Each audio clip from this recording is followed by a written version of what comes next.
अलमलमतिभीत्या सर्वतो मीलयध्वं दृशमिति तव वाचा मीलिताक्षेषु तेषु क्व नु दवदहनोऽसौ कुत्र मुञ्जाटवीसा सपदि ववृतिरेते हन्त भाण्डीरदेशे अलम् अलम् अलमलम् अतिभीत्या भामः प्रणः अलमलमतिभीत्या सर्वतः becomes सर्वतो because of sandhi मीलयध्वं धास् महाप्रणः दृशम् इति दृशमिति तव वाचा मीलिताक्षेषु is a compound word तेषु अलमलमतिभीत्या सर्वतो मीलयध्वं दृशमिति तव वाचा मीलिताक्षेषु तेषु क्व नु दवदहनः is a compound word असौ दवदहनोऽसौ because of sandhi कुत्र मुञ्जाटवी सा मुञ्जाटवी is a compound word सा सपदि ववृतिरे ते हन्त भाण्डीरदेशे is a compound word क्व नु दवदहनोऽसौ कुत्र मुञ्जाटवी सा सपदि ववृतिरेते हन्त भाण्डीरदेशे अलमलमतिभीत्या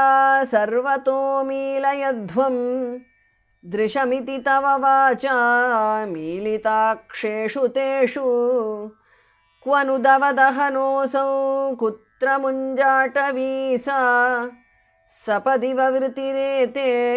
हन्त भाण्डीरदेशे जय जय तव माया केयमीशेति तेषां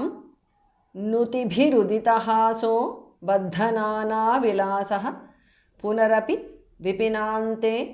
प्राचरः पाटलादिप्रसवनिकरमात्रग्राह्यघर्मानुभावे जय जय तव माया का इयं becomes केयं because of sandhi ईश केयमीश इति ईशेति so केयमीशेति because of sandhi तेषां नुतिभिः भास् महाप्रणः विसर्ग changes to रेफा उदितहासः is a compound word नुतिभिरुदितहासः उदितहासः becomes उदितहासो because of sandhi बद्धनानाविलासः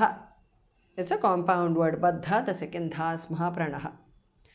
जय जय तव माया केयमीशेति तेषां नुतिभिरुदितहासो बद्धनानाविलासः पुनः विसर्ग changes to रेफा अपि पुनरपि because of sandhi विपिनान्ते is a compound word प्राचरः विसर्ग changes to उपध्मानीय पाटलादिप्रसवनिकरमात्रग्राह्यघर्मानुभावे is a compound word घर्म घास् महाप्रणः अनुभावे भामः प्रणः पुनरपि विपिनान्ते प्राचरः पाटलादिप्रसवनिकरमात्रग्राह्यघर्मानुभावे जय जय तव माया केयमीशेति तेषां नुतिभिरुदितहासो बद्धनानाविलासः पुनरपि विपिनान्ते प्राचरः पाटलादिप्रसवनिकरमात्रग्राह्यघर्मानुभावे